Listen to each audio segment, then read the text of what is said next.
In the light of the new Odyssey movie coming out this year, and that image of Agamemnon that has been circulating over the internet recently, I wanted to explain the question: why does Agamemnon's wife cheat on him and then murder him? Well, you might think I'm getting ahead of myself. However, the question is valid. Most famously in Aeschylus's trilogy of plays, the Orestia, Agamemnon is murdered in cold blood by his wife Clytemnestra, and cheats on him with his cousin Aegisthus. She is then tragically murdered by her son Orestes. The question is, what is the cause of all this violence? Well, the answer to this question, we have to return to the very beginning of what is referred to as the House of Atreus, or the Atreides. Although named after Atreus, the progenitor of the house is actually a man named Tantalus, with Atreus actually being his grandson. Tantalus was the son of Zeus and Pluto, a king of Phrygia with good relations to the gods, until he decided it would be a good idea to murder his son Pelops, the father of Atreus. He served Pelops cooked flesh to the gods as an offering.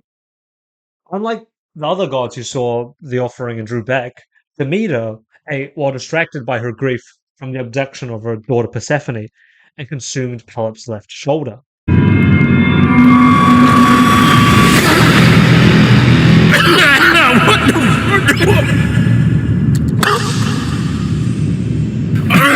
Oh shit!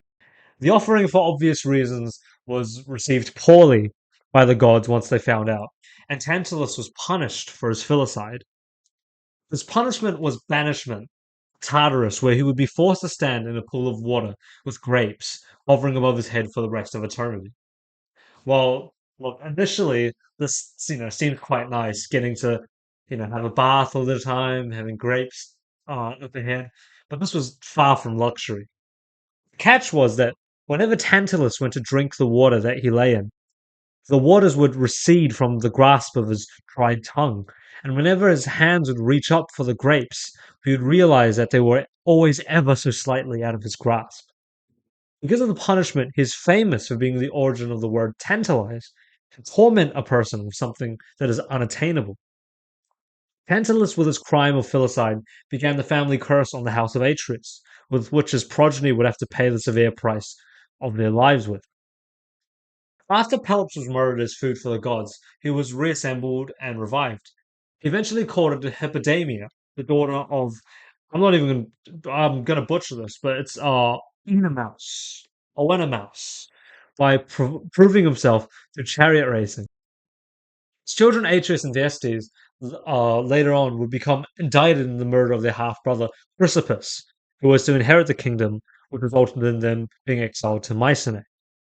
While in exile, Atreus vowed to sacrifice his best lamb to Artemis. However, after finding a golden lamb, he decided to give it to his wife, Eripe, so that he could hide it from the goddess, so he wouldn't have to give it to her. Behind his back, however, Eripe gave it to his brother Thyestes, who she had been cheating with, and then persuaded Atreus to agree that whoever had the lamb should be king. The throne, which had also been recently vacated by their half brother Eurystheus, which is the guy who gave Heracles all the labor, the guy who sort of put in the big jar. Thyestes then produced the lamb and claimed the throne. Atreus afterwards, and this is sort of I'm shortening things down a bit, but Atreus then took the throne back and then decided to take revenge for the adultery that had befallen his household.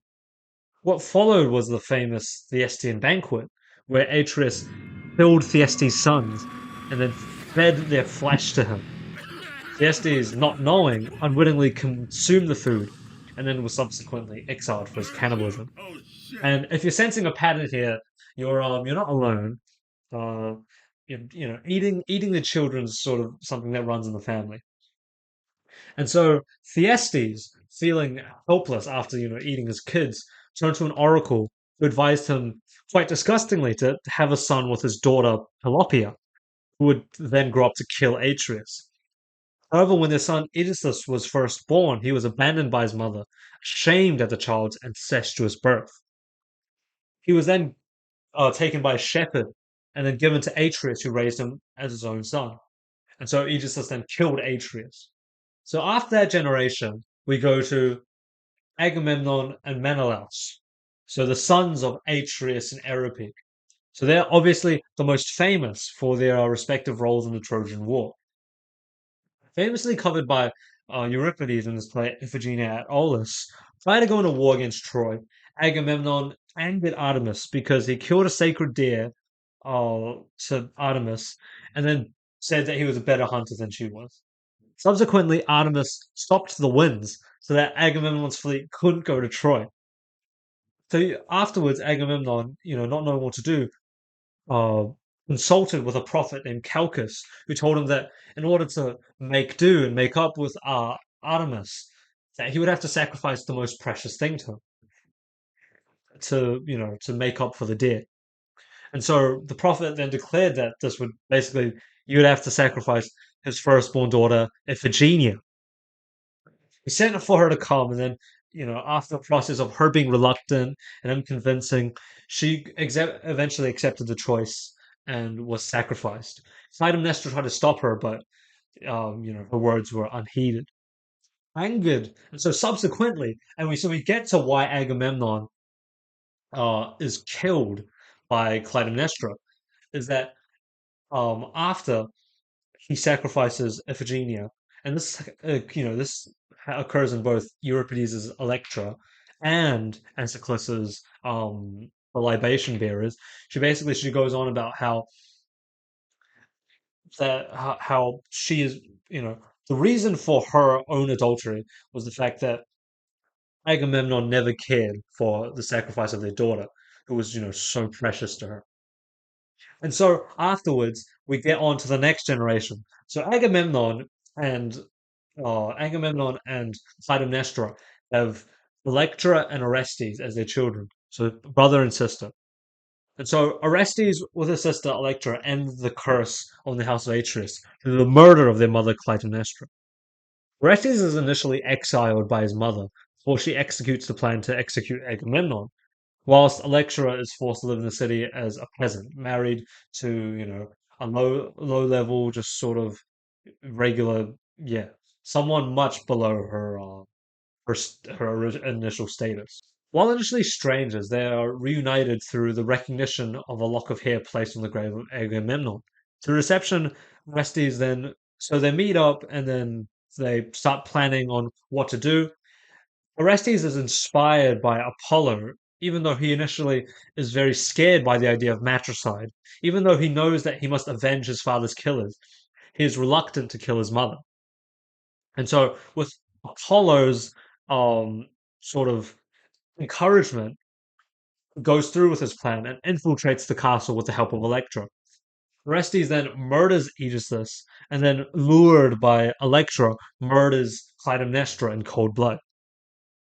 While he is, fated to do so by Apollo, the Furies descend on him. He is eventually finally cleansed in the final part of the Orestia, in the final part of the play, um, in a court convened by Apollo and Athena, who absolves his guilt and the curse on the family, ending the century-long curse on the House of Atreus. And that's sort of the story of the House of Atreus.